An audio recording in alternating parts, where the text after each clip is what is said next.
beliefs and mental patterns that may hold us back, creating a new narrative of empowerment, health, and resilience.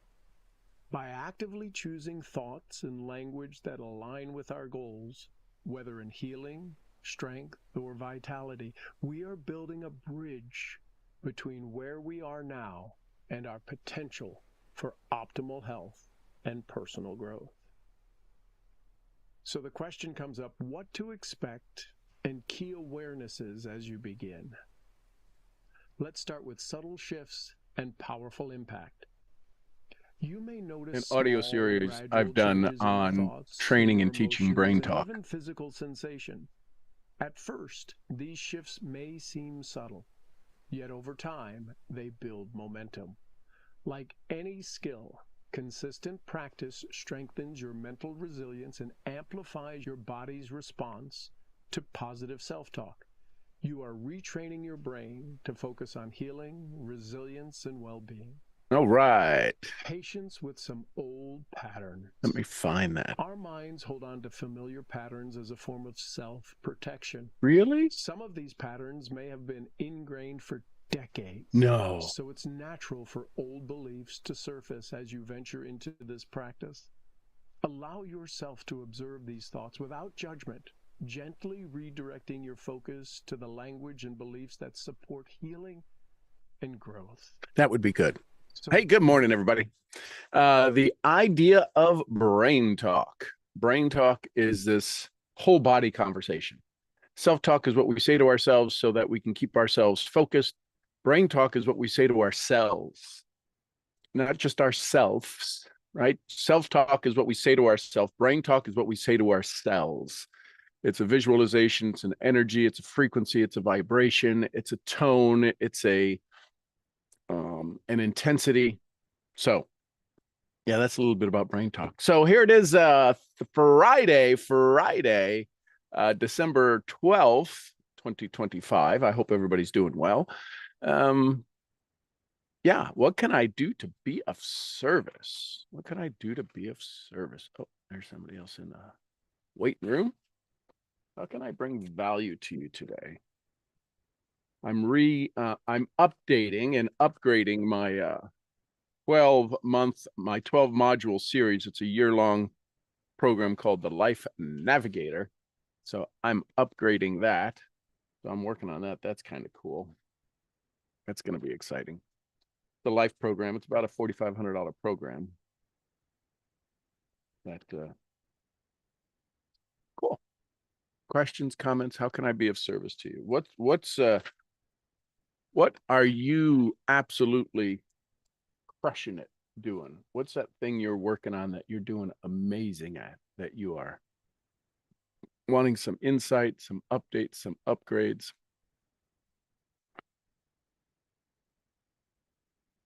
How you doing, Beamish? You're a good boy. You're a good boy. Beamish hurt his foot the other day. He's a three-legged dog.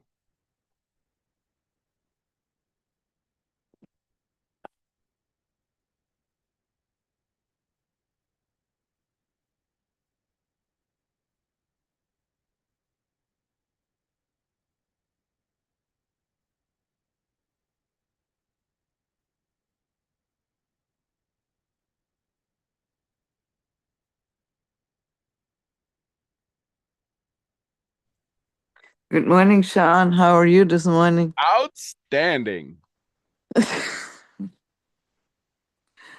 Okay. How can you be of service to me? How can I pack the most in today? Work on your DMP and nothing else. Meaning only do things that are moving you towards your definite major purpose. Don't do scrolling. Don't do anything that doesn't produce an outcome. Right? Don't do anything that doesn't produce a result that you don't want. Scrolling, talking, thinking upset thoughts, being frustrated, none of that pays you.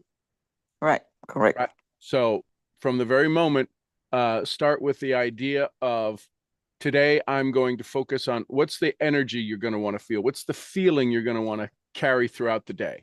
Is it focused? Is it energetic? Is it Aligned, is it, if you were to pick a word, what's the word? Energetic. So now you have to show up energetic from this moment forward. You can't wait till 8 o'clock to show up energetic. You have to decide, how can I show up energetically now? Can you put a big smile on your face? Oh, well, it's so early. I'm not saying you, other people would say this. It's so early. That has nothing to do with it. When you decide your body is you're going to be your servant and not your master, you can change everything instantly. When you decide you have dominion over your body, over your arms, over your legs, over your smile, you will change it, and you will put it to work. Now, it may feel odd, it may feel strange, because your body is in a habitual pattern. When you speak to somebody, don't use the same language. What I mean by that is, hey, hi, how are you? Hey, I'm curious, why are you today? Say things, be novel, say things differently. If you want energetic, do it with energy, do it with novelty, right? And cause people to become aware of the moment with you. Most people aren't aware of the moment when they show up in our lives, right? Because we are acting as they are predicting us to act. We are part of their habitual environment. If we shift the way we show up in people's lives, if we shift the way that we arrive at that particular moment when we encounter another miracle of life, I'm not sure how we could ever be anything less than energy or energetic. Yet we choose to, because we want to match their frequency. I'll match your frequency. I'll match your state, but I won't match it with my vibration. I won't lower myself. I will calm myself to be able to allow you to be present.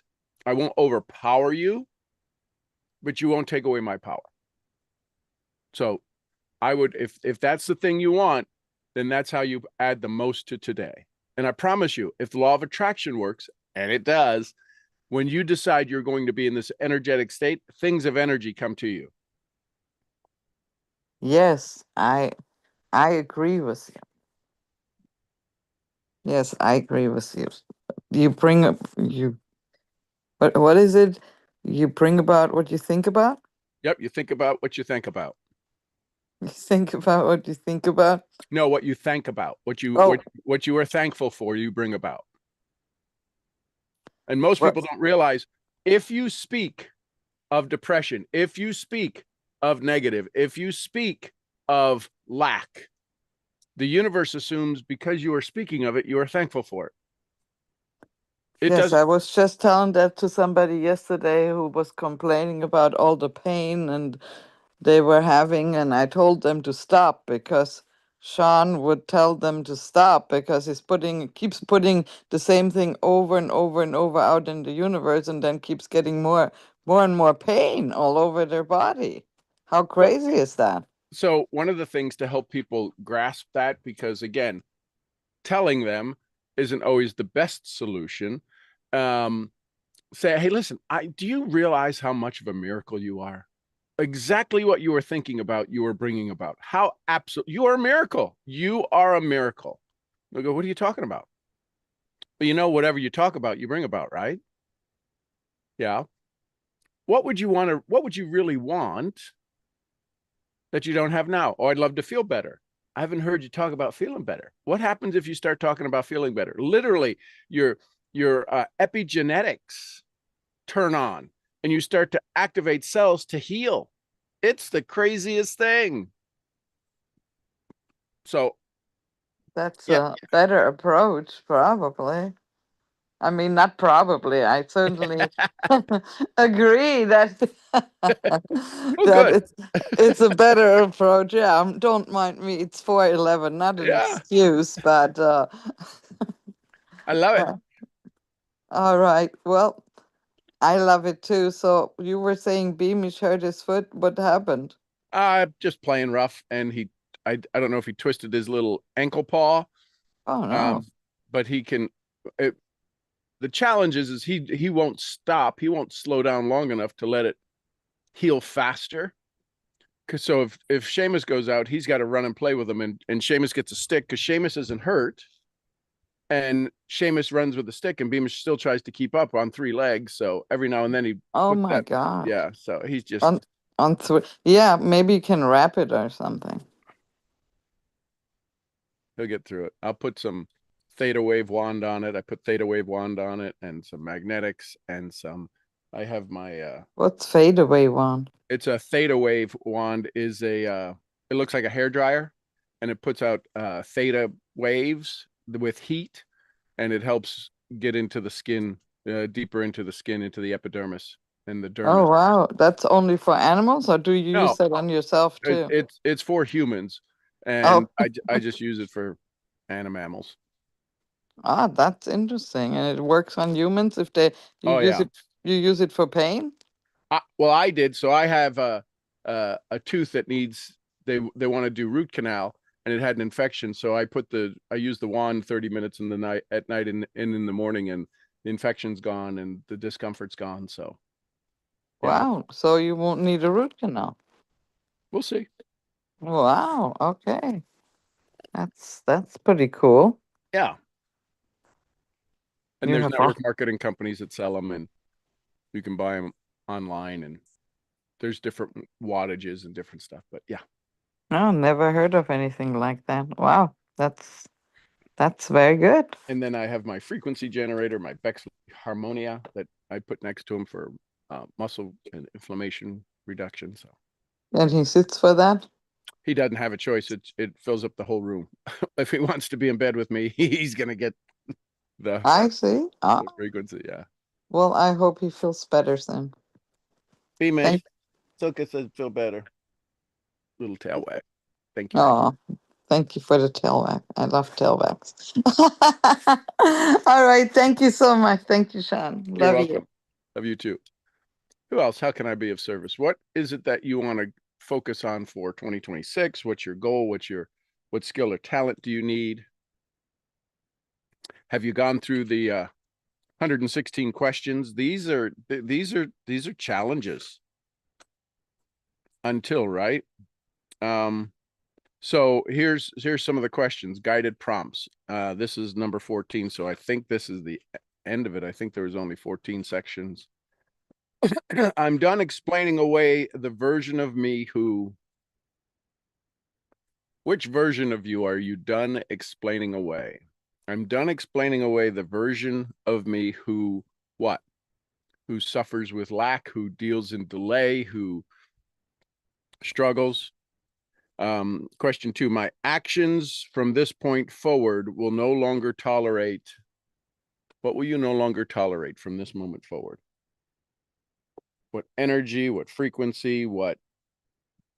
Now you can't, it's not that you're going to change the people around you, right? You're just going to choose that your personal reality makes up your personal reality. Your personality makes up your personal reality. Don't let your personal reality make up you. So if somebody that is always kind of cantankerous, contentious, agitating, don't let them agitate you. Don't let them make you contentious. Don't let them make you cantankerous, right? So if there's somebody who's joyful, don't let them be the reason you become joyful. Wait, but don't I want to be joyful? I would do it from the inside, not from the outside. See, if I'm waiting on somebody who's going to be joyful to show up in my life so I can become joyful, then that's my personal reality creating my personality. The hardest work you ever will do is inside this 6 inches of space, right? This 3-pound object up here and here, connecting this to this. It's called your heart rate variability. Right. And when you focus on that, when you get these two in alignment, when you get your brain frequency in alignment and your heart vibration in alignment, you wind up with some miracles that happen in your life. And well, what do you mean get them into alignment? Your heart sends more direction to your brain than your brain does to your heart. We on the external believe our brain is the thing that's controlling us. Your heart is the one that can control you. That can, I say can, because your heart is the greatest servant. The frequency of the heart is the greatest servant of the world, especially your world. And it says, your wish is my command. The challenge is the brain has patterns running called habitual patterns, called our default mode network, called our hedonics, our responsibility to be in control of our own happiness. And that's based upon patterns we have since childhood, right? Shame was installed in us before we knew our name.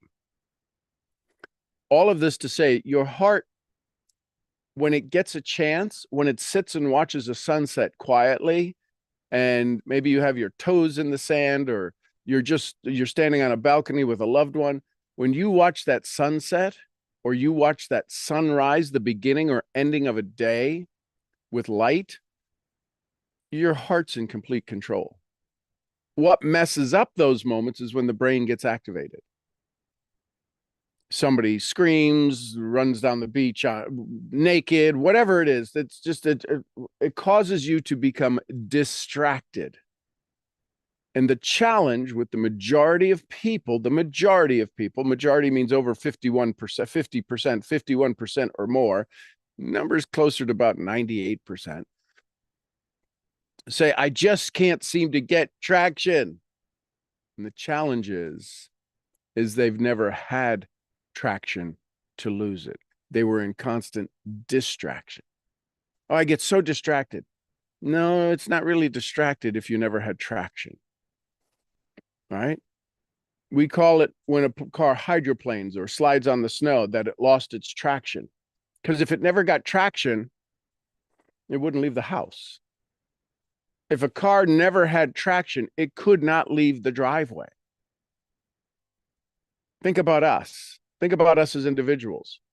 If we are a vehicle of success, how many of us are still spinning our wheels in the driveway? And we say, man, I just get distracted so much. I haven't seen where you've gotten any traction. I haven't seen you leave your comfort zone. So, just a thought. It's the way my brain spirals. We call it spiral thinking for those of us that are cuckoo for Cocoa Puffs. Questions, comments? What can I do to be of service? Hey, AJ. Chief, how's it going? Outstanding. Outstanding. All right, let me put this up. Can you all see me now? I think this works now. All right. Oh, yes. This guy, huh? I thought about some stuff last night and came to a revelation. Uh-oh, here we go. Came to me last night. I started thinking about the evidence file. Mm-hmm.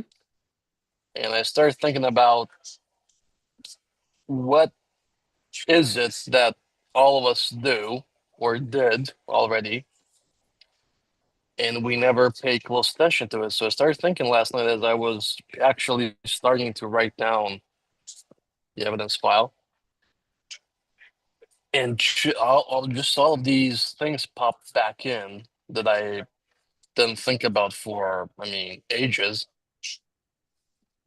and felt real good. And I started thinking that I said, you know what? Why am I this way? I started thinking about me, and I started thinking about why do I, we always talk about when you get to know you, you're going to get to know other people better, and you're going to get to know and understand why they say what they say, why they do what they do. And I never actually flipped the script and said, okay, well, why do I do what I do? Why do I say what I say? I never, kind of pointed the gun back at me. And I said, okay, well, let's think about that. So I started thinking, and I am beginning to understand this idea. I think we're going to talk more about it privately some other time. Sure. I think the biggest thing in my evidence file is this. It's going to sound corny. I don't care. Is this role I took on. And I took on the role of being the first took on the role of being the younger brother, but taking care of everybody, right? Being the second son, but taking care of everybody. Usually, we start taking care of the parents when you're in your 30s and 40s, because then they are in their 60s and 70s. And I started doing that at 20. I mean, um, again, what I just started thinking about all these things. I mean, what's the age that the regular individual moves out? I moved out at 18. I'm not sure if that's the stats for the States, but in Serbia, people move out until they're 30, usually in Europe and Balkans. And then I start doing these things. I financially take care of my family. I take them on trips. I do this and that. And then all of these things pop back in. Then I just realized that it's been a month since I took my dad to Berlin. It's been a month already. And I didn't think about it in the past 4 weeks up until last night. I mean, it was just another, just like you say, when you do something, you just kind of check it off in your mind and like it's done. You never think about it again. And that's why I sometimes feel like I'm 40, honestly. I sometimes feel like I'm at least in my 30s, late 30s, even 40s, maybe because of all of this things I do, all of these things, and I do them at such a young age. And then I start thinking about the work I've done and the work I've done with you and the work I've done in business and so on. And it just feels like a whole lifetime in a couple of, I mean, I'm not sure if this makes sense at all, but to me it does. Feels like there's this, well, shit. Feels like it's just this whole lifetime I lived in the last, let's say, 5 or 6 years. And then the question came to me and posed that, what do I do with this now? So I know all of that is right there. What do I do with it now? I'm not sure. I'm not sure what to do with it. You can't do anything with it because it's already done. You can only catapult, quantum jump from the feeling. And that's where growth stalls. That's where we hit the wall, right? You're in your 20s and you've done X. By the time I was 20, I already had 3 companies. I was in the top 1% of sales in my industry, and I'm barely made it through high school. So I really have no one to compare to. Definitely no one in my family, although my family was as close as my skin. So I get it. I built businesses that took care of my family. They were all employed in the business. We had 5 family businesses. I ran them all. I didn't have the titles for them all. It was because I was single. I wasn't in a relationship. I didn't have any kids, right? So I had nothing tying me down. So I could go to live in Puerto Rico for 7 years. I could travel to different places. I could do all of these things that was expected of me because I made home wherever I was. You could drop me anywhere and I could make it home. I say that to say this, none of that matters. That was 20 years ago, 30, 40 years ago when I was in my 20s. Oh my God. My point is that I can't do anything with that. The lives I've saved, the things I've done, the records I broke. I learned that I can only take that energy of that moment and either use it to move down, because that becomes the new benchmark. So taking your dad to Dubai is a new benchmark. You've heard me say this before. What happened to the first astronauts? What happens to almost anybody who comes back from space after they've spent time up there? Not haphazardly. They go up, they're an astronaut, they're in space, they're in the space station. The guys that went to the moon, what happened to them when they came back? Well, they got totally depressed and just why gone. Because who's been to? He's so not gonna. So you've been to the moon. You've been to the moon, and now it's time for tearful conversations. I don't know what to do. I don't know how to do this. Why is this? My God, nobody understands me. And Yeah. that's why you have to up your community. That's why you have to level up the people you hang around. The reason that Serbia will stay stuck is everybody knows they won't go outside of the Balkan states. Serbians won't go hang out with Macedonians and say, why are you doing so well? You won't hang out with this, because culture is still very cultural. I'm Serbian. We don't really, Macedonia or Macedonians, they're this, or Slovenians are this, or Italians are that. Oh yeah, man. Talk to me about that. That's right. So that is huge thing in Serbia. huge. Yeah. Oh, I know, because I didn't live, but I spent a ton of time in Slovenia, and people inside of Slovenia don't like certain Slovenians. Just like in the States, Northerners have a little something for Southerners, and Southerners have a little something for Northerners, and East Coast versus West Coast, right? Californians are crazy, right? Because of the taxes and the codes. And you got Valero, with this Valero, a gas station company, oil refinery company, is going to burn $1 billion worth of finances to leave California. That's just evidence that California might be a little cuckoo for Cocoa Puffs. My point is that you've got all of this stuff and you can't talk to anybody about it.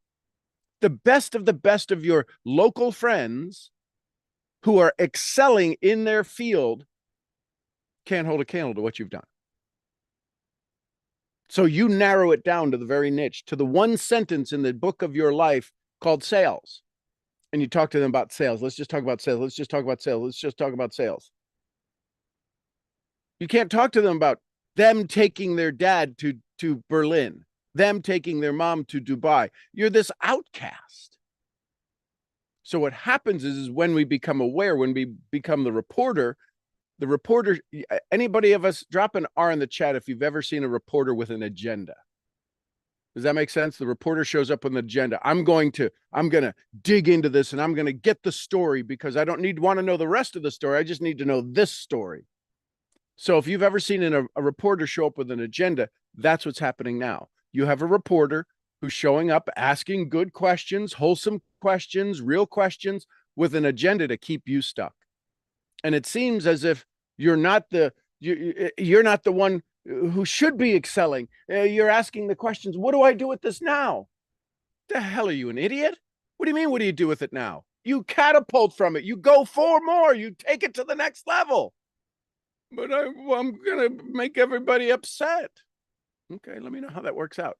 Call me in a year and let me see if you've moved. Or I could just say, wow, that's interesting. And just we go. You can't hear me? Oh, that's so No, bad. I can't hear, but somebody started talking to me and I was listening to you. It's so okay. I had to so you already got shush. So you got distracted.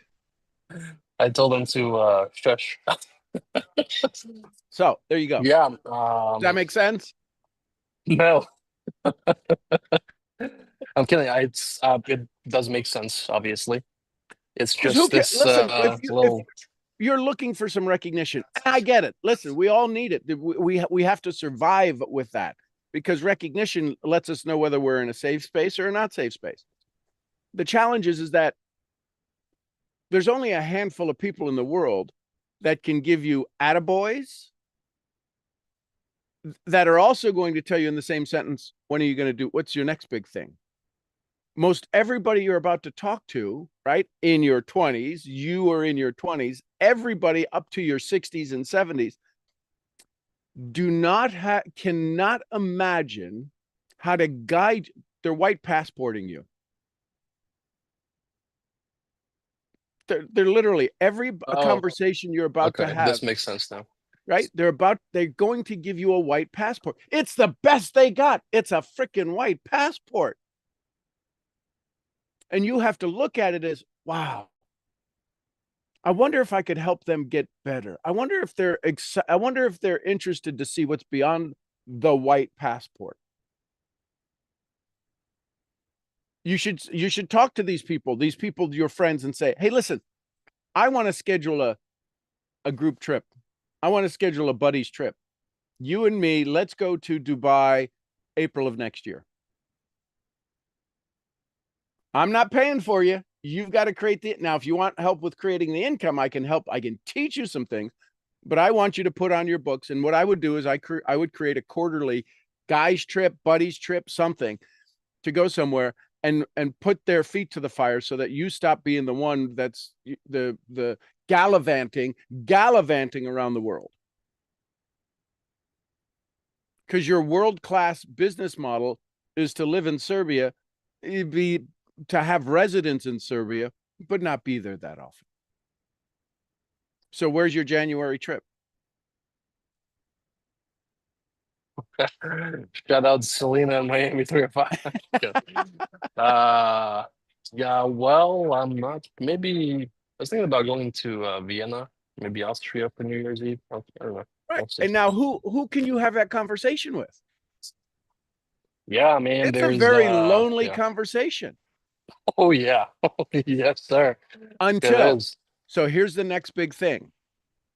What would happen if all of a sudden you allowed the universe to connect you with another soul who has the capability and the capacities to do what you do, and that you now can create an alliance with another individual globally, because they don't have to be locally, they can be globally, because if you're going to go from Serbia to Vienna, what's the difference between somebody from Chicago going to Vienna?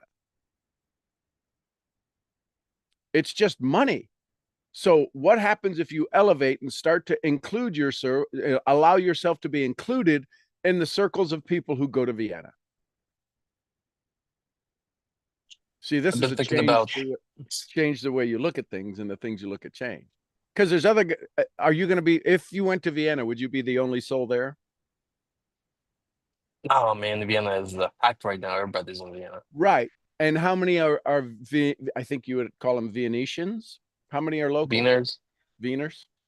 Well, out of the 100% that are there, what percentage do you think are locals?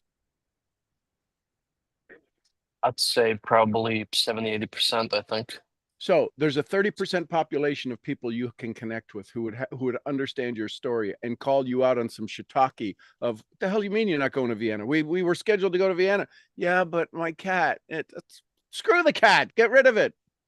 Right? You got to have people who communicate with you at that level, because every time you leave this call, every time you leave a conversation with me or somebody else in this mastermind, you are getting your ass kicked by their frequency.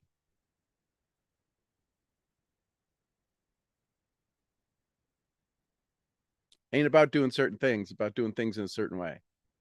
So I would encourage you, and that's why 90%, 95% of the people struggle, even on this call, is because soon as they leave this uplifting environment of capacity and capability, and I'm unstoppable, they allow the outside world to reset their inside world.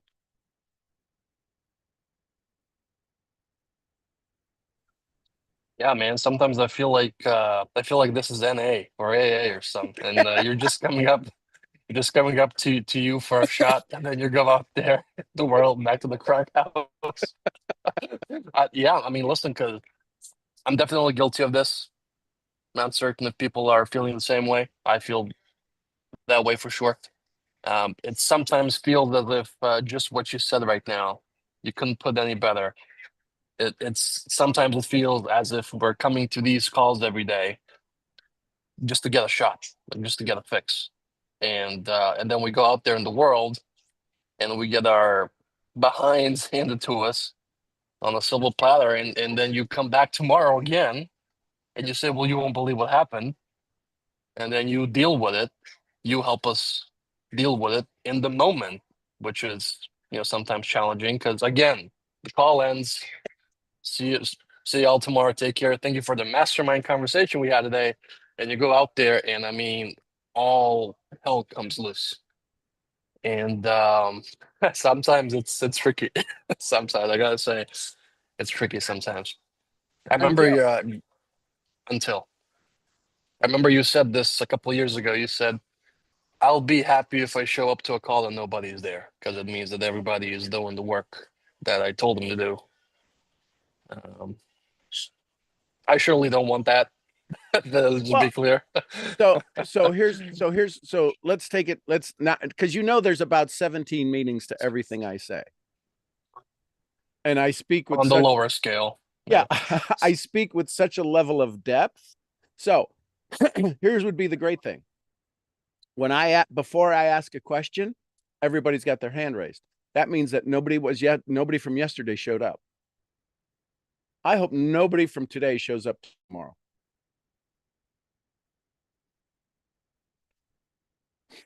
You're kind of a new person every day. So the you that was here yesterday couldn't show up today.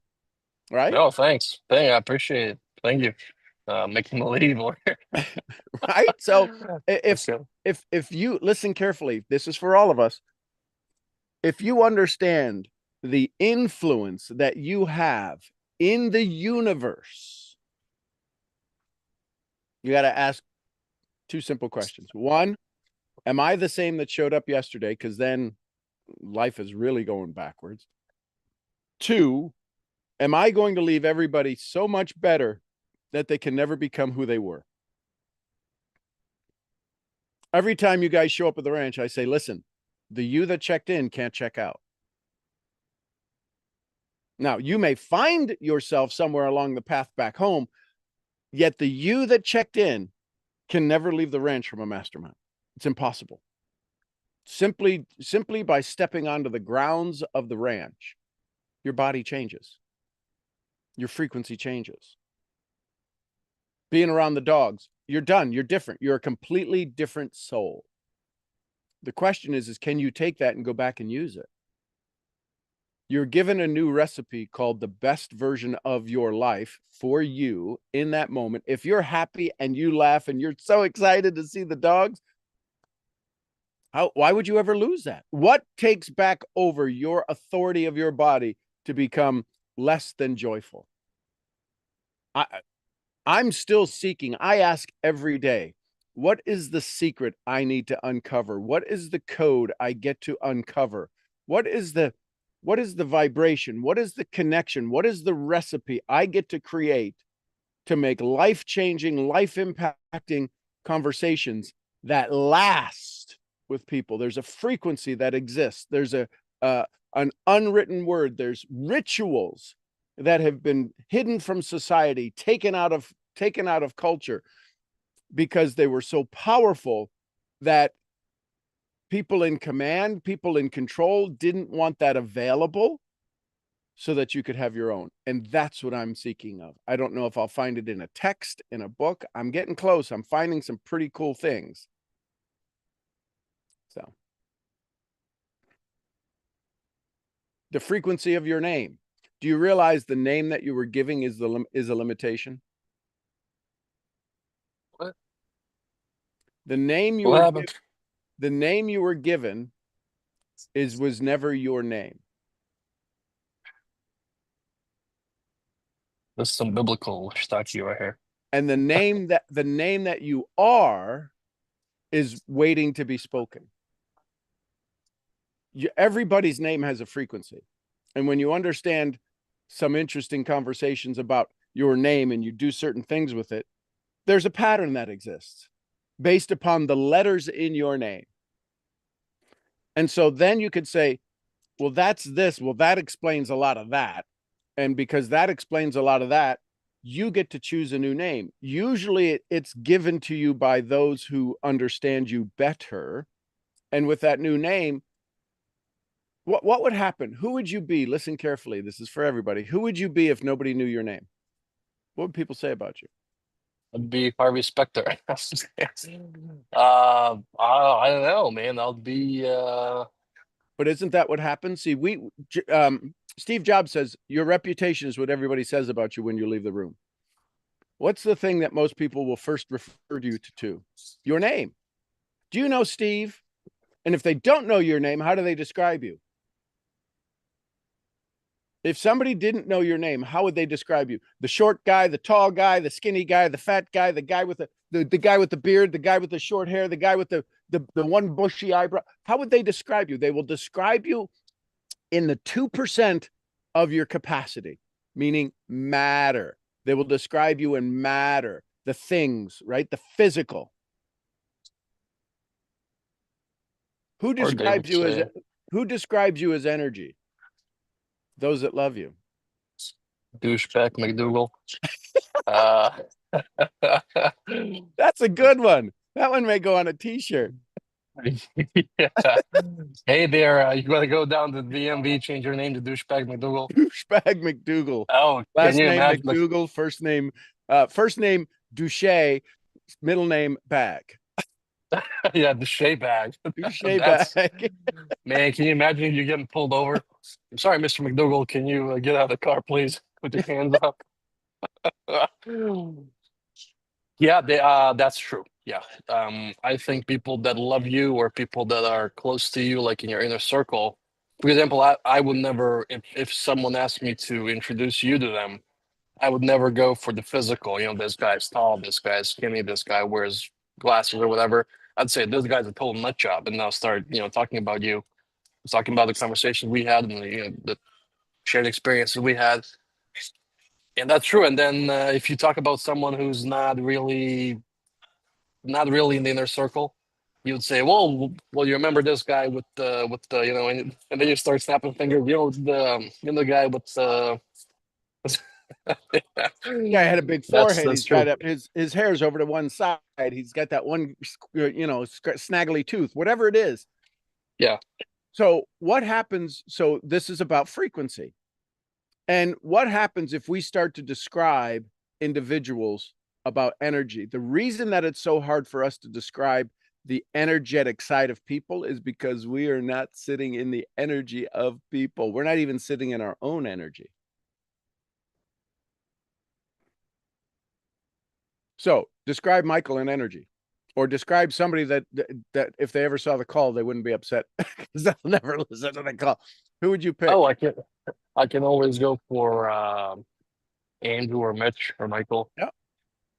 How would you describe them energetically?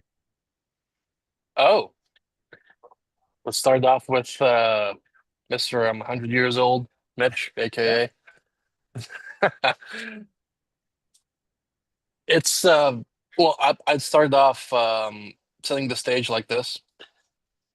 Mitch is in his 50s, wearing an earring, and that says a lot. Because the guy's young in spirit, the guy's been through hell in a handbasket. He was a pro cyclist, which means he traveled around the world. One time he broke his back in America. He broke his back twice. This guy made it through all of that. This guy's a warrior. This guy's a fighter. This guy's a provider. This guy takes care of his family. And he has a crazy side to him. I mean, this guy is blasting rock and roll in his 50s. Has multiple bands. They have they have a concert coming up next week. I'm gonna go see him on stage after 3 years. First time in 3 years. This guy is just, this guy's off the rails.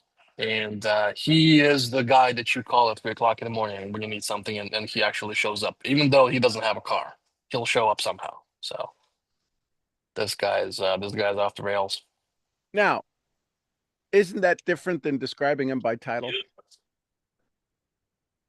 Oh, that's definitely. Doesn't it feel good to be able to describe somebody like that? Actually, yeah. Yeah. Because again, like I said, with the evidence file, you get reminded of some of the stuff some of my wildest nights ever were with Mitch. I mean, the type of places he goes to. Oh, look at that. The Christmas card from Diane. Oh, really? I saw her pop up. Great friend to have. And I thought, well, absolutely, because Diane's a great friend to have. Oh, wow. Look at that. Oh, yeah. So the key is, so here, think about it this way.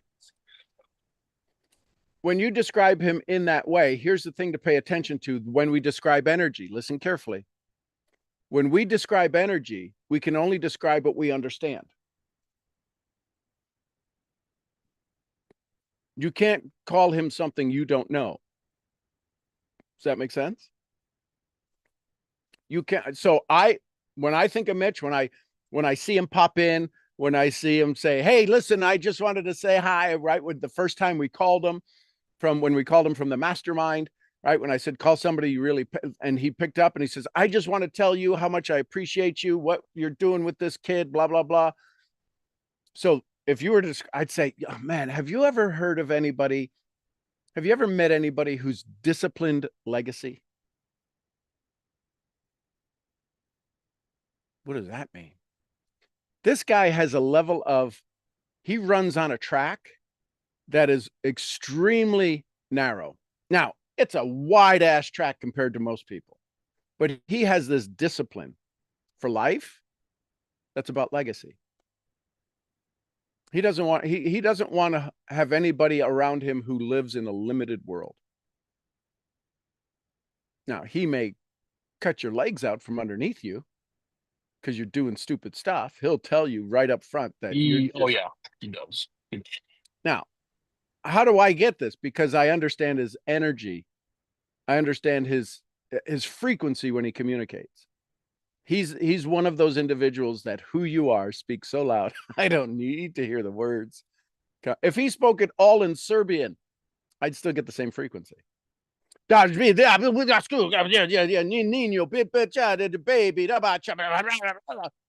oh. Doesn't even come close to Serbian, man. No, I know. Gotta teach you some stuff. Yeah, he's one of those people. I love him. One of the reasons why I love him is one of the reasons why I love you as well, which is that I've seen, and now when I spend time with you privately together, I got convinced again. I got reconvinced that you and Mitch are both one of those individuals, and I value this trait extremely highly, is that you are able, just like Mitch, you're able to sit down with President Trump right now, have a steak dinner and talk about politics. And then tomorrow you're able to literally go out there and gather sheep shiitake or to have a completely mindless conversation with someone at like Walmart or whatever. Mitch has this crazy social intelligence. I've seen him go, I mean, shoulder to shoulder in various types of conversations, various types of people, some crazy people. I mean, like straight out cuckoos. And then he would sit down with someone who's, for example, one of his friends is he works in pharmaceutical sales. He's a doctor, by the way, but then he chose not to practice medicine. He chose to actually sell the products and services. Guy travels all around the world. He was just in Boston, coming back. He was living in Italy for a while. He lived there. I mean, just crazy people. And then he somehow, some way, somewhere finds that little string with everybody, and you do that as well. And that's a trait I value extremely highly with people. I just love seeing that, like in the works, like happening live in front of me. So that's great. So now, the web that you speak of, most people's web is very small. We call it our inner circle. It's very small. It has very little strands inside of it. The neat thing about a spider web is that most spider webs' silk is 10 times stronger than steel. So this one tiny little strand, when you start to put a bunch of those together, you have something that's almost impenetrable. And what most people will fall short of doing is building their web because they're too worried about the outside. You need to have some anchor points. Every web needs an anchor point, usually 2 places, maybe 3 places. So what is your anchor point? What is your biggest things that you need to focus on? And that could be daily. That's why we say the power of 3. Write down 3 things that are important to you today, the 3 things you want to do today. Is it in alliance with your definite major purpose? Some people will get busy doing 3 things that when you take a step back, 10 feet, 20 feet, 50 feet back from it, we're not even at the 10,000 foot view. They go back 50 feet and it has nothing to do with where they want to go. It has such a desire for them to receive some recognition in the moment that it keeps them from aligning with their ultimate goal of success. So that's why it's critical for the for the average person to become unaverage, to become unacceptable to the average failure level, we have to become unacceptable. You realize we accept rejection. When you become unacceptable to rejection, when you become invited into success instead of fighting for success, the pathway is a hell of a lot easier. I'd rather be invited into somebody's house I'd want to be in than break into the house that I want to be in. And most of us are of a mindset, we need to break into that house. I need to break some rules. I need to get going. What would happen? Who would you need to become invited to the level of success you want? Change the way you look at things, and the things you look at change. One thing that pops into my mind when you say that is, again, going back to something you said to me years ago, which was, everybody keeps saying you got to go for the no in sales. You got to go for the no. You got to get the 4 no's before you get the yes, and you gotta make sure that in the conversation you get the no as soon as possible. It doesn't work like that. It really doesn't work like that. And then I started thinking about this idea that you kind of sparked up in my mind, that rejection isn't really real. And what I mean by that is, when things work out, they're going to work out. And that's when we're going to have the you won't believe what happened moments, because out of the ordinary, something's going to happen. Someone, something, whatever. And then you're going to say, well, if I talked to 50 girls before this one and they all told me no, and then this one, there was no hesitation with her, or maybe I was trying to invest in this company, but I couldn't, or maybe I was, whatever. Maybe I was trying to fix up how to trade XAU USD in the US, and it doesn't work like that. And I got. But then when the right one hits you, there's going to be no rejection. There's going to be no delay. I mean, things are just going to work out. And I'm thinking about that often. So thanks for that. I'm thinking about that often. So I'm going to give you guys a little, I don't know if it's a secret. It's a little something I use that most people may not desire to use. But if we're supposed to get 3 or 4 no's before we can get a yes, I would literally have a prospect say, hey, listen, do me a favor, say no 4 times. Can you say no 4 times for me? No. It's okay now. If we got our 4 no's out of the way, we can go for yes.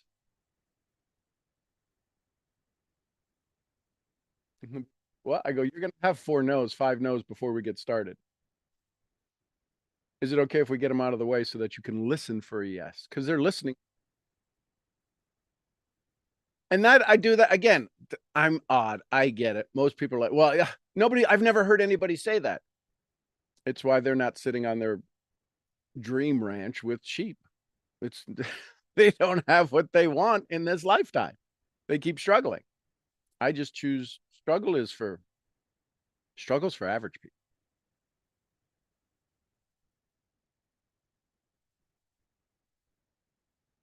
You want to not be average. Oh, the struggle's going to be more. It's going to be more intense. It's going to be all work up here. The work you have to do is not physical.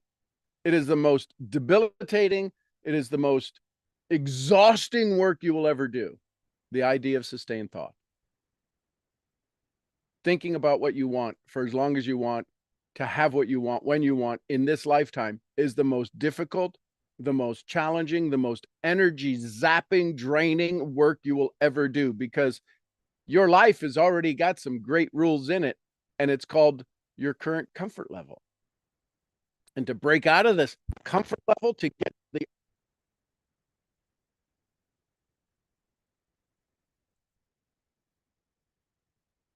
You did. We didn't hear anything after comfort level. Still not working, brother. Oh my gosh, this is so amazing. 1, 2, 3. Can you hear me now? Okay. People's comfort level. I do my best in an attempt to understand what it is, how it's possible, how it's possible that somebody can lie to themselves and say, I want that, knowing damn well they're never going to leave this. there is such a level of either lack of authority or fear of being overruled. If you look at it logically and say, I'm stuck here, this is okay, I want great, I can see great, I have skills to great, I have talents for great, I have models that can get me to great, I have capacity to get me to great, then why can't you get there? Because I don't believe I'm worth it. Shame. Shame is the only reason. Mental toughness. Well, mental toughness is overcoming shame. Self-talk. Self-talk is overcoming shame. Addiction to approval is dealing with shame.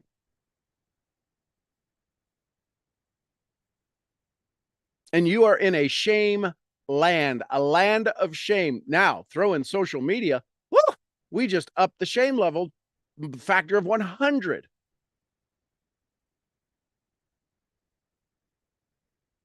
And then you decide that you're going to find this odd duck who's going to help you to break free of your comfort zone. And you want them to drag you across the finish line. And there'll be people who do that. The challenge is in the dragging.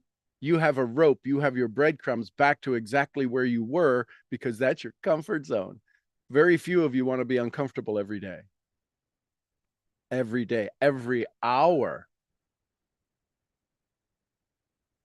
And when you choose that, when you make the choice to be in the unknown and to be in variety and to be able to have love and connection in the unknown. Katie barred the door. This is what Napoleon Hill talks about.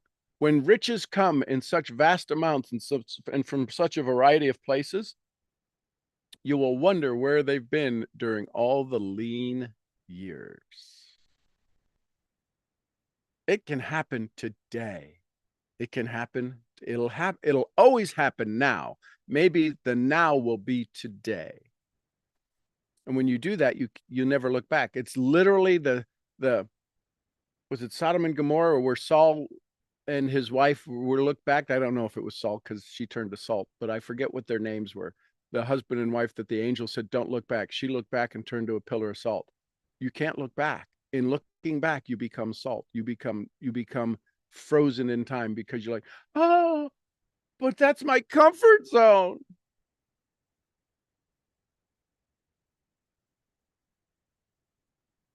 Just saying. Just a thought, maybe something to think about. The challenge is most people don't think. I'd encourage you to think. I'd ask you to think. What would you like there, Skippy? Mr. McDougal?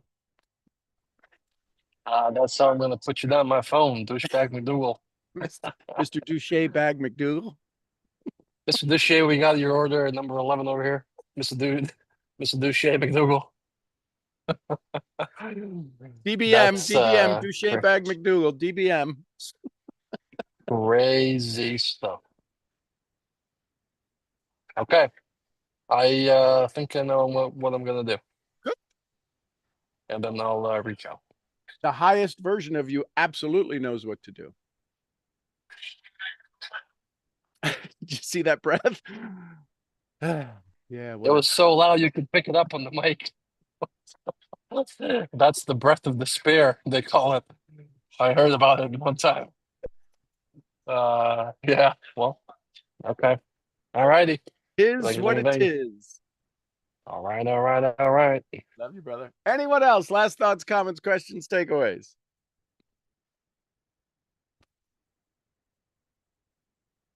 It's been a bonus morning in all the conversations you had here and with AJ. Thank you, AJ, for bringing that up.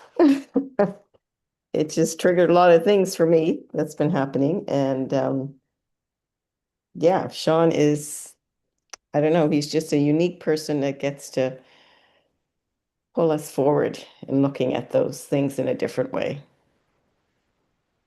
Yes, so thank you, thank you, thank you.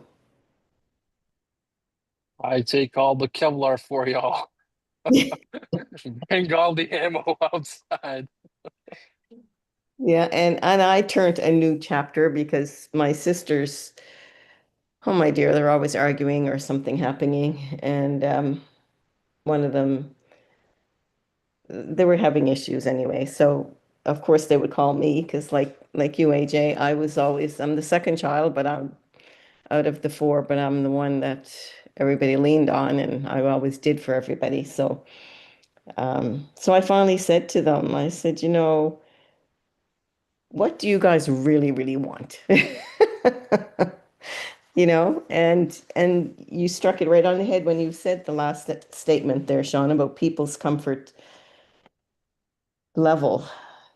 Do they, and you try to do your best to understand when someone says, I want that, but they're still stuck. And that's what I think is wrong with my sisters is they want to move forward, but they're still stuck and they like being in where they are because they get recognition and all those kinds of things for being sad or things not going well for them and things like that. So when I said that, they all kind of stopped. I was like, but she, like, what does she mean by that? So I did. I said, I sent them all journals. I said, you should start doing some gratitude journals, or I'm sending you these journals to think about. And I said, if you write 3 things down, one says, well, I say it every morning. I said, write it down. Anyway, and I sent them Rhonda Bryan's book, the one that we did way back. You do the 24 days of different things. Anyway, I don't think they're doing that either. One of them has started to. She's leaving the pack, I guess. But and when they do that, the challenge is that as soon as they reading the book, The Magic, they become somebody different. And then the question is, oh, I don't want to be different. They don't say, nobody ever says that out loud. I don't want to be different. They come up with the excuse, but nobody's going to understand me. And so if nobody's going to understand me and I have to stay in this circle, that's why book clubs exist, because people who are not part of the book club don't show up and go, what the hell are y'all reading? Well, that's a stupid book. That's probably not people that would want to be in the book club. Yeah. So you're creating a magic club or a gratitude club. And if nobody else is in the gratitude club, I don't know how to operate on this on my own. Each of you are operating in a mastermind success model. And the challenge is nobody around you is operating in a level of this kind of mastermind. So therefore, nobody understands you. And you're like, well, I don't want to be misunderstood. I don't want to not be understood. And I promise you, you're going to have to go through of people not understanding you so you can finally understand yourself.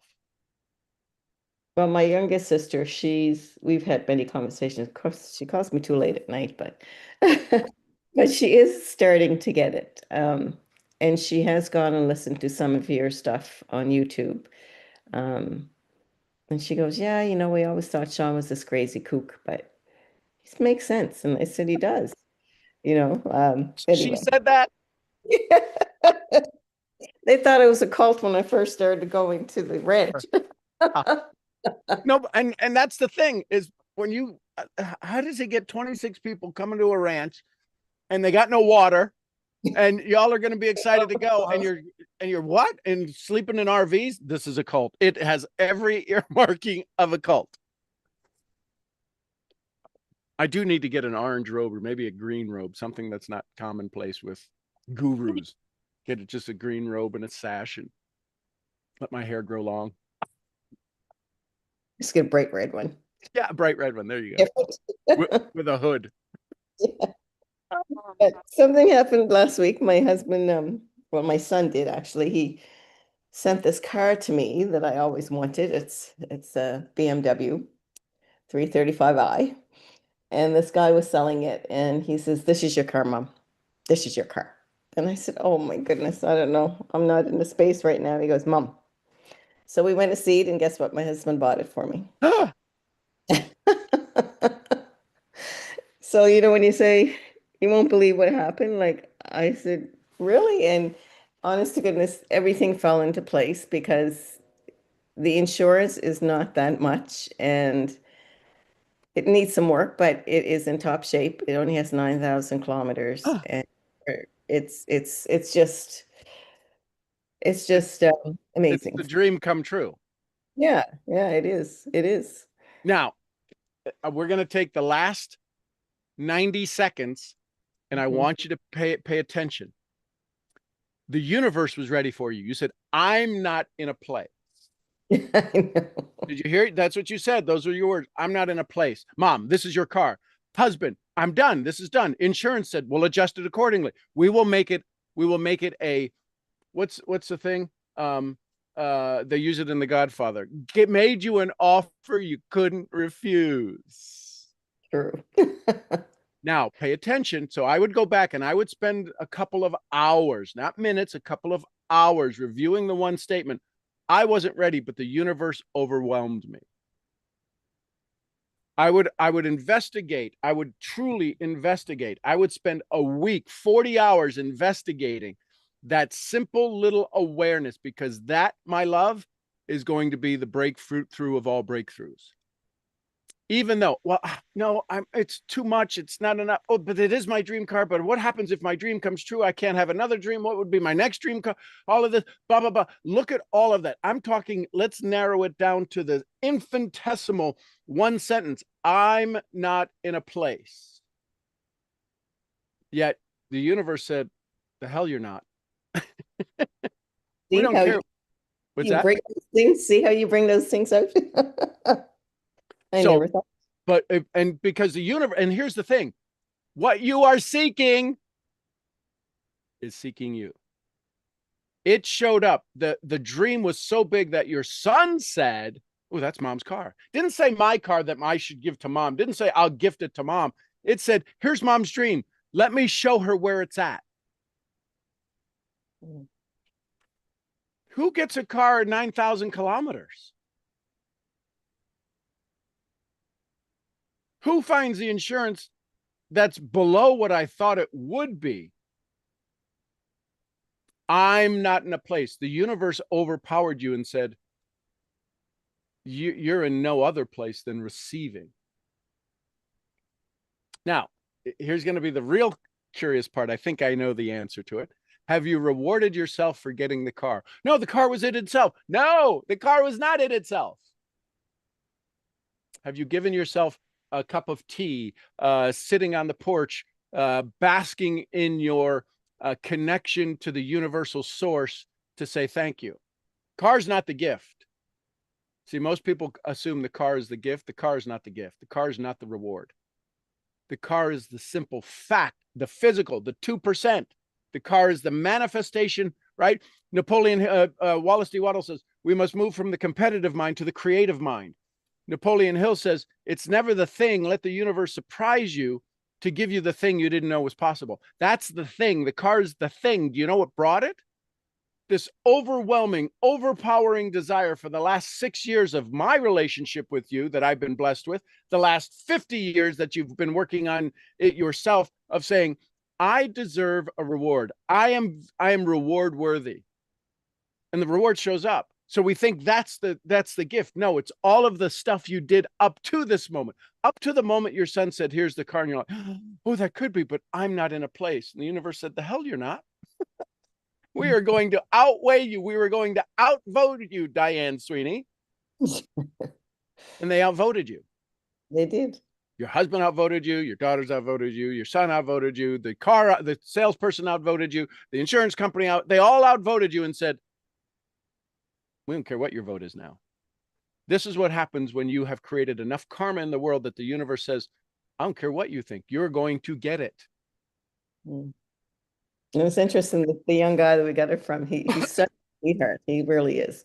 He found the fog lights. Like, he had taken the fog lights and put the black grill in front, which looks very nice. Right. But he found the fog lights for the car and he brought it out to us the other night. And it was like, wow. It's gift just that keeps on giving. Okay, I'll have to get the champagne out then. Get the champagne out. And it's not for the car. Yeah. I hope this is it might not make sense to those who haven't received this, because I can hear it in your voice. You absolutely understand this. This is Wallace D. Waddles moment. It's not about doing certain things, about doing it in a certain way. What you're champagning about, what you're toasting about, is your frequency, not the result.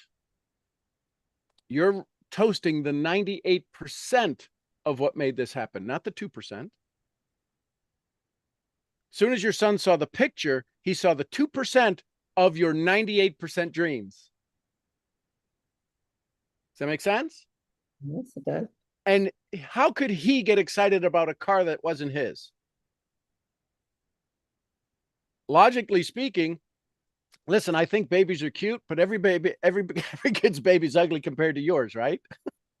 That's true. Oh, look how cute my baby. That baby's ugly, right? My baby's cute, right? And your baby's ugly compared to them. The car was ugly to him. It only made it became beautiful because it was something his mom wanted. So his excitement was a 98%, not 2%.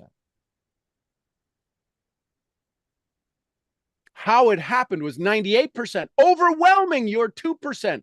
I'm not in a place. Place is 2%.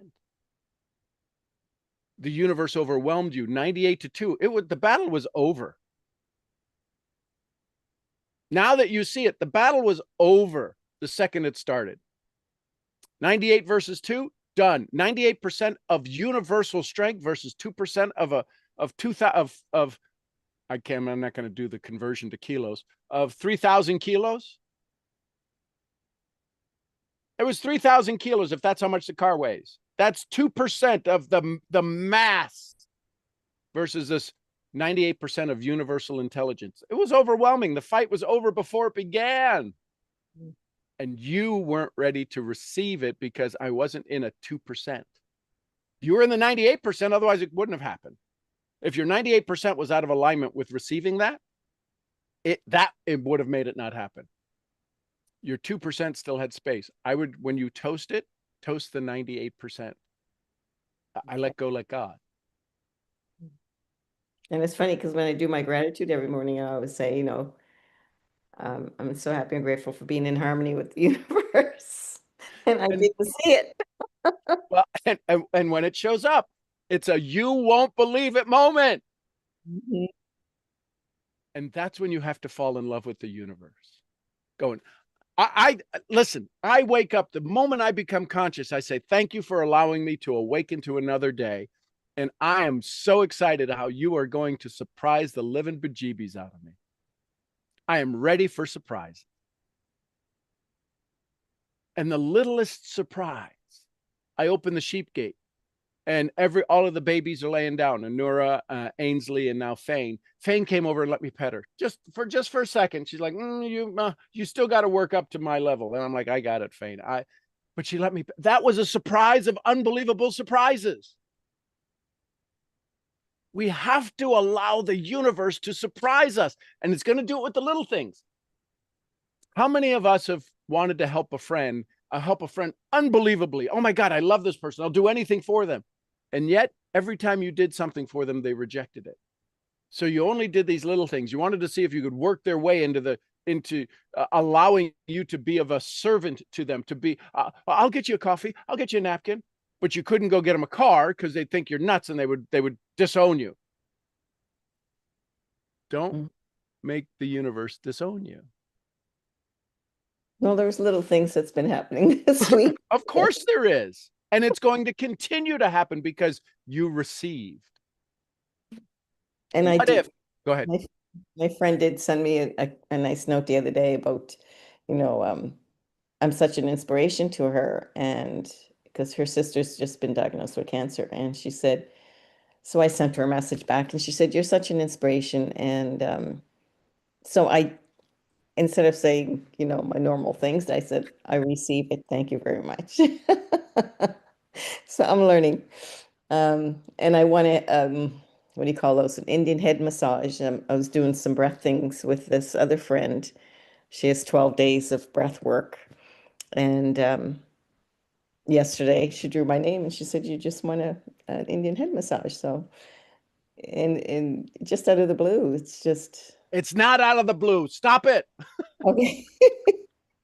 See, we disavow the universe. Could you imagine? Okay, you show up here, you come to the ranch, and you always bring Michelle a beautiful little gift and bring me a hat, right?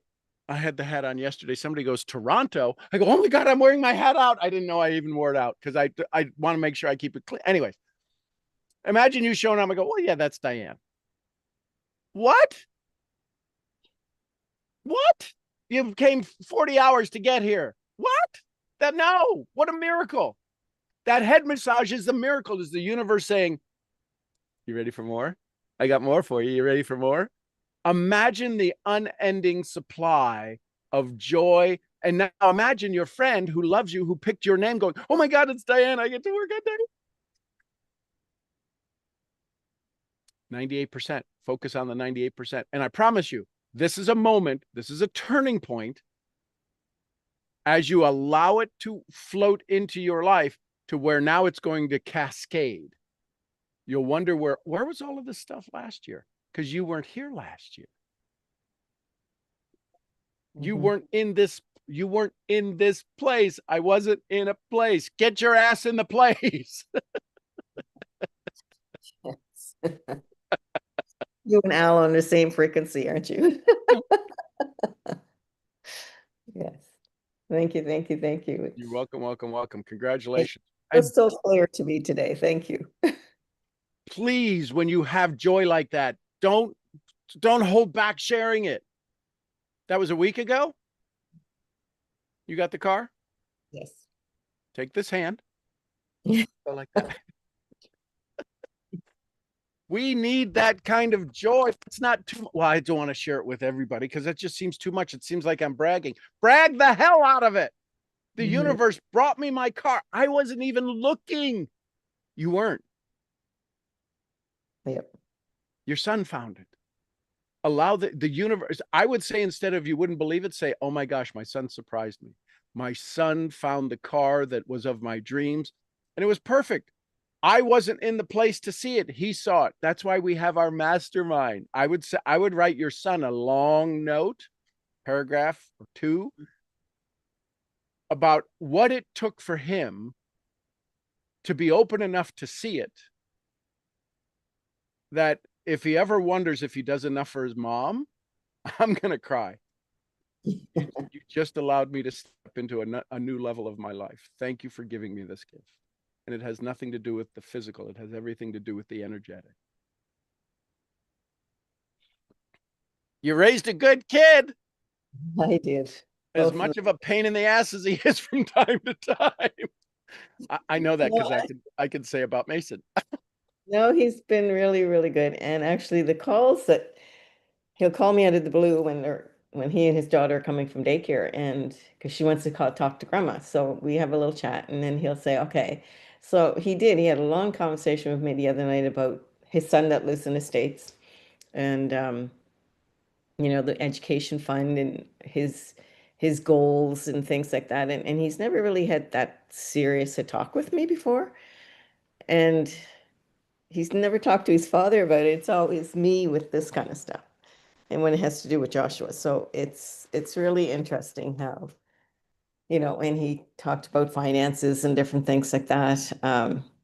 So it's like he's into a different level now, a different level of understanding, and maybe because he's watching me from a distance. Well, remember, he's made up of 50% of your cells. He is, yes. So whatever you're thinking is happening in his body. You know the story of Mason in the ears, right? This is happening in his body, and you are literally helping to rewire half, if not you and hubby rewiring 100% of what's happening because of the shift and the adjustments. Yeah. And that's what his daughter, she's talkative as anything. And I said, well, you were the same way. You talk my ear off. And your father would say, just go talk to your mother. And I said, these are the years that you really need to nurture that. So he does. They go for little drives and do different things. And he'll take her to dance, and he'll take her to swimming, and they'll go to the rink to watch the kids play hockey, and she'll sit and watch hockey with him at night. Like, That's their time. Or first thing in the morning, he'll have the sports on and she'll be having a breakfast and ask them questions about it. So she's very cute, but she is a real chatterbox and she just asks questions upon questions and she remembers things when you tell her, like a week later, she'll say out of the blue things that you told her and you're like, you were really listening, weren't you? She's just like a little sponge.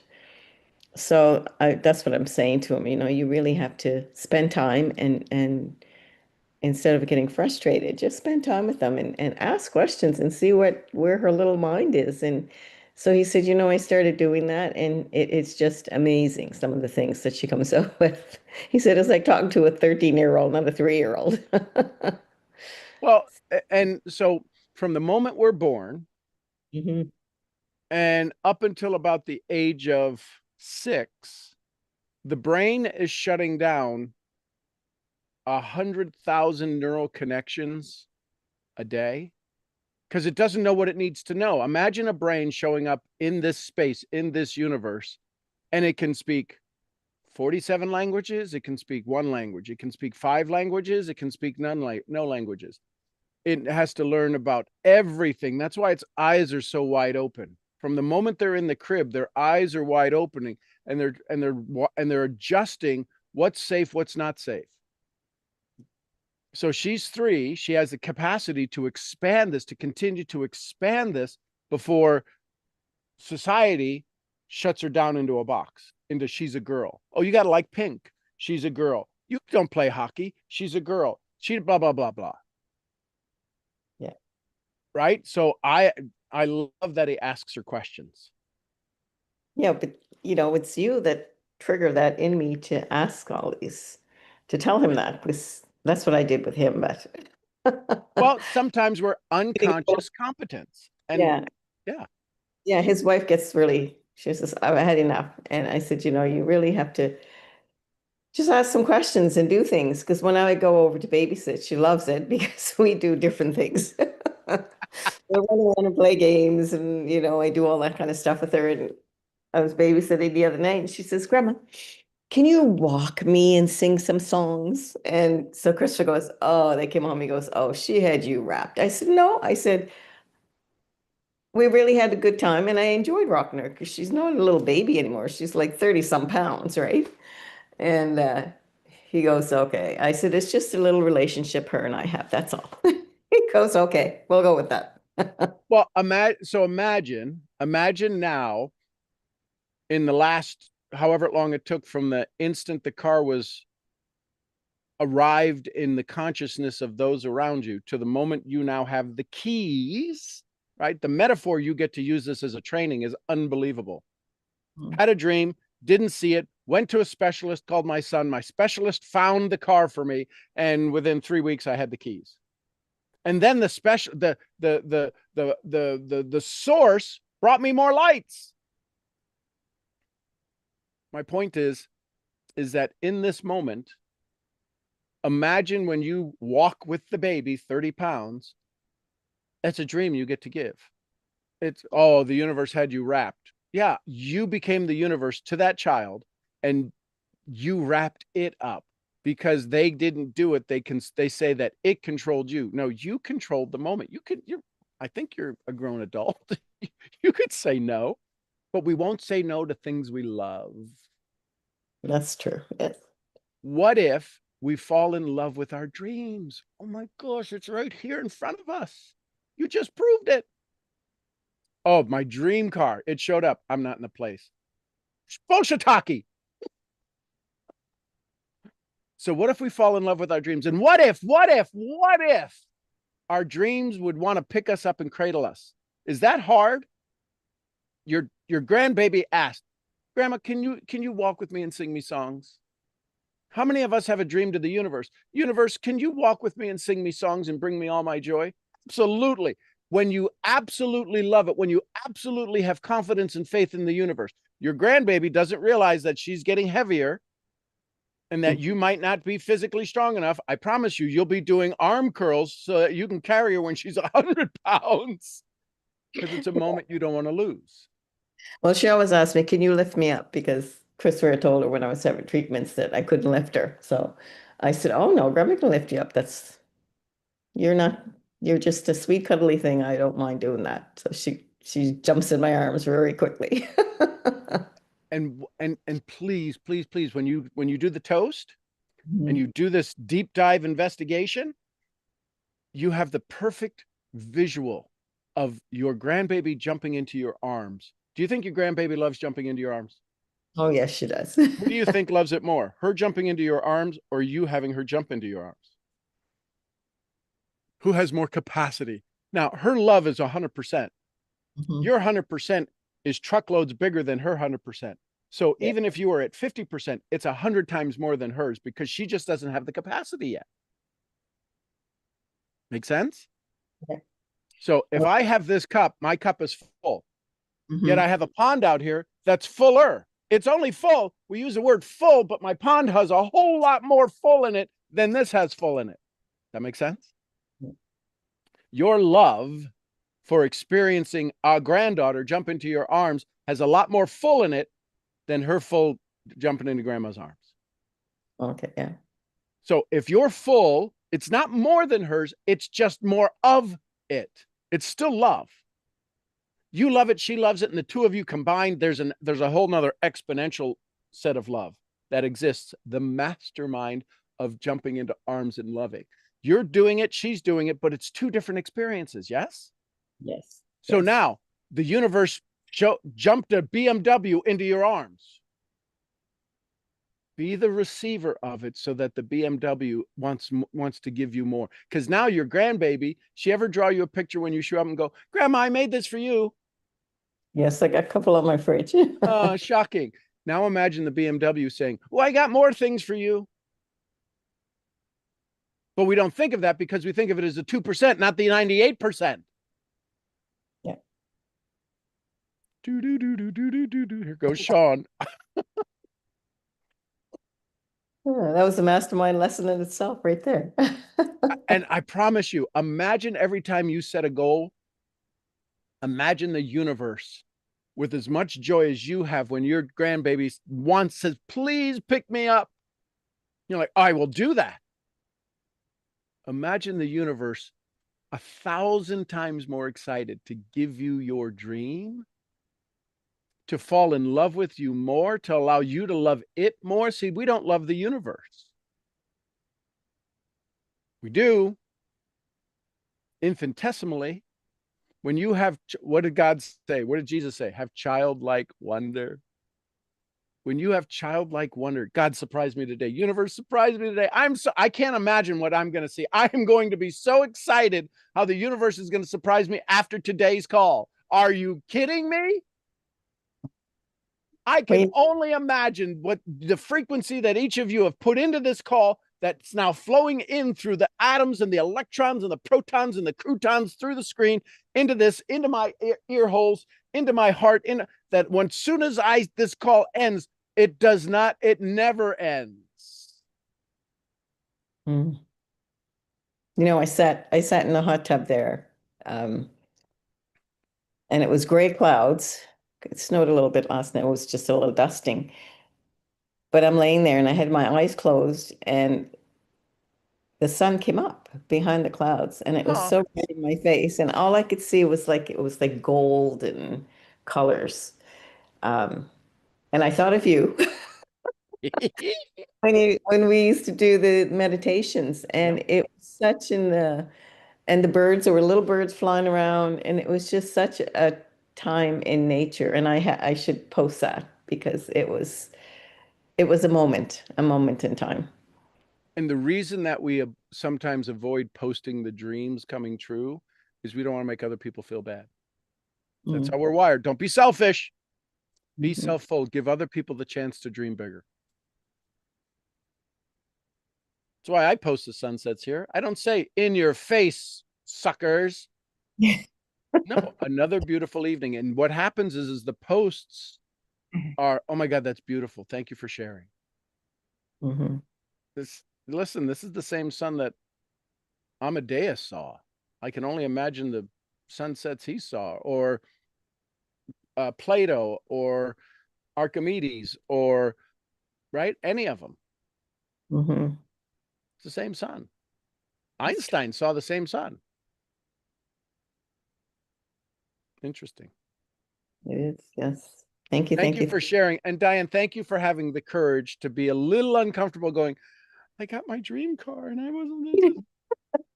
Because you were just a little, well, it happened a week ago. I'm over it now. And I mean, I'm not over it, but I'm over the awe and the wow and the how fast it happened and everything worked and everything. I mean, it's just unbelievable. So but this is the place where I'm supposed to share those things and get a little master class. And I had one sign up in my business this week, and I've got 2 more prospects. So it's falling into place. So thank you. Be the vehicle for them, like your vehicle showed up. Yes. Now, so the next time you go sit in the car, I would get in the car a little bit early, about 10 minutes earlier, or if you can just go sit in it and say, and literally have a conversation with the energy and say, how long did you know you were going to be mine? Well, it's a summer car, but we did drive it home, and it was a snowstorm when we drove it home, of course. Well, so ask it, how did it like being in the snow?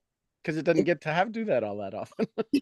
No, it did fine. My husband took it into work yesterday, and they had it up on the hoist, and the guy says, you got a good deal here. This car is solid. There's nothing wrong with it. There's just a thing with the seatbelt. We'll have to take it to a specialist to see. Yep. But other than that, he said, you get yourself a gem here. So. And so that when you were, so it's like in the garage when it comes home? Yeah. Yeah. Go sit in it. Now, you want to have something funny, say, hey, listen, it's okay if you fix the seatbelt on your own. Okay. It's a sensor, something to sense. That's electronic. Fix the electronics, send the energy to it. Okay. Or make it such that the dealership, when they get it, say, listen, we're just going to give it to you at cost because we bought it and the guy never showed up to use it. So we've got it in inventory and we're just going to give it to you. Change the way you look at things. I guess I'm going to have to start doing those things. Allow the universe to continue to surprise you. Okay, I will. I have a guy who takes care of Mason's car and the Hummer now because they're getting older. One's 12 years and the Hummer's going to be 20 years. The Hummer is 20 years old already. And my goal is to always have a place to where I can call my guy, like AJ was saying earlier. And so Steven, the guy who does the cars, he calls me up and he says, hey, listen, we're working on the car and we did this. And I said, Steven, stop. If I was your brother-in-law that you liked, I want you to take care of it because it's for your sister. It's for my bride. I want you to treat her as if she was your sister. So just don't ask me. Do it. Because if it doesn't do it, I'm going to ask you why. That you didn't take care of your sister's car. It's like, wow, I've never had somebody say that to me. I go, yeah, stop arguing because you're worrying about price and this. Dude, you're taking care of my family. Take care of my family as if it was yours. And I'll take care of you as if you're my family. He's like, I've never had a relationship like that. He stopped me in Walmart to introduce me to his wife. Well, the guy that works in my car. The guy that runs the car, right? He owns the shop. And he stopped me. He goes, hey, how are you? He says, I want to introduce you to my wife. And because he was out of context, I didn't know who this was. I knew the face, but he wasn't behind the counter. Hi, hey, Steven. And he introduced his wife. And she said, so you're Sean? I said, yes. And before we get started, I just got to say thank you for allowing your husband to do what he loves to do to take care of my family. I am forever grateful to the both of you. And she started tearing up. And he's just beaming, right? Like proud as a peacock. It doesn't take much for us to be outstanding. And I'm ready for the universe. I wasn't ready for the guy to introduce me to his wife.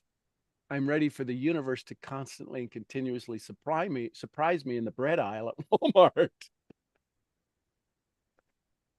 That's interesting, yeah.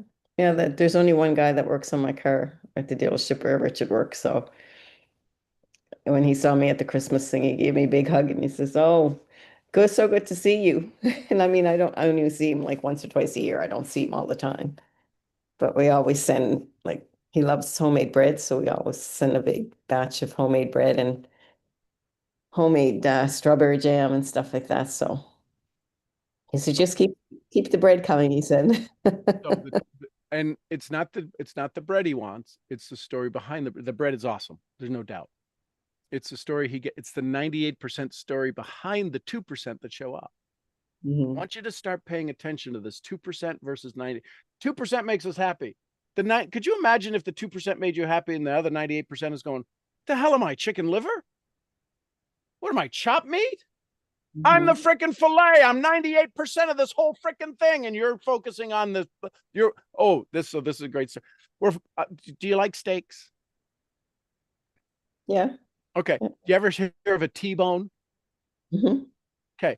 Imagine if you went to Ruth Chris and they'd served you the most expensive T-bone that they have on the menu. It's $80.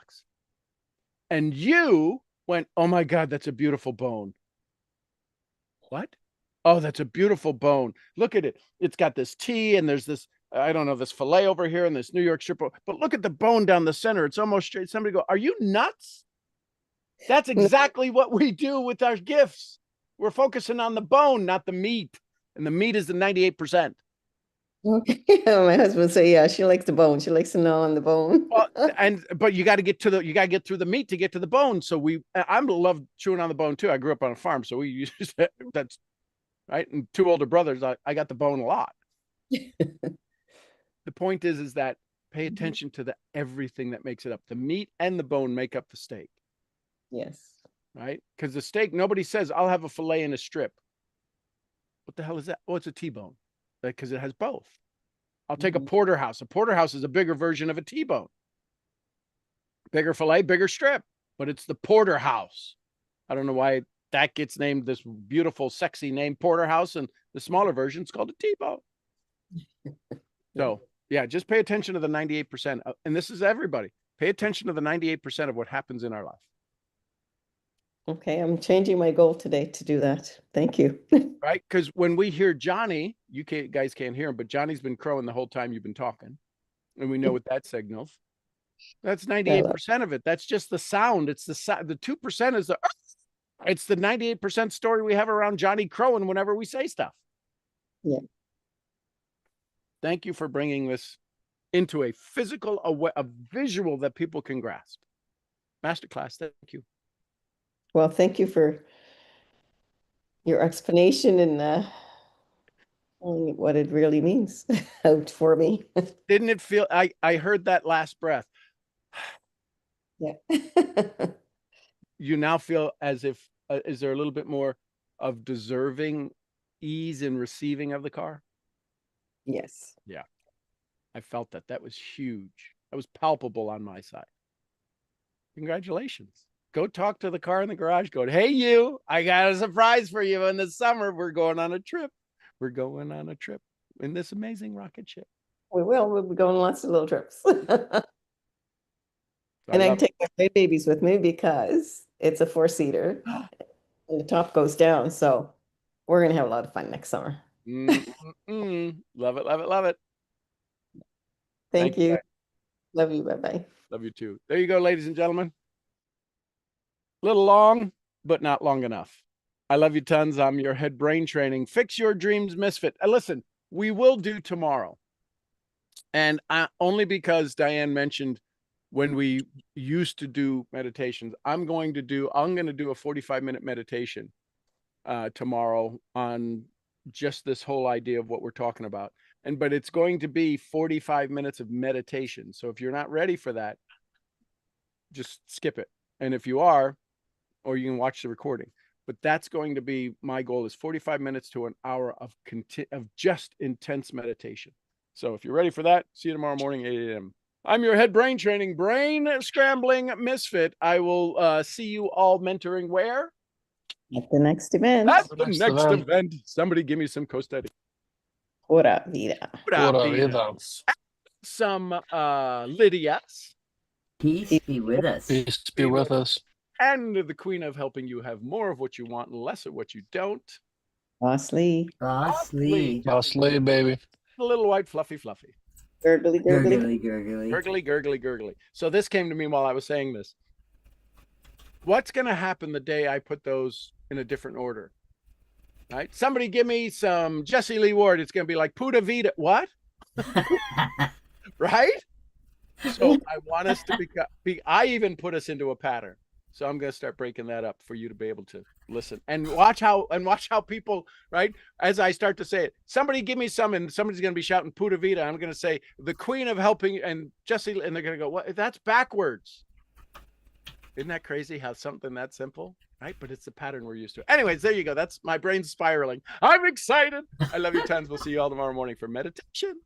Bye for now. Thank you. Love you, Sean. Thank Y'all you. take care.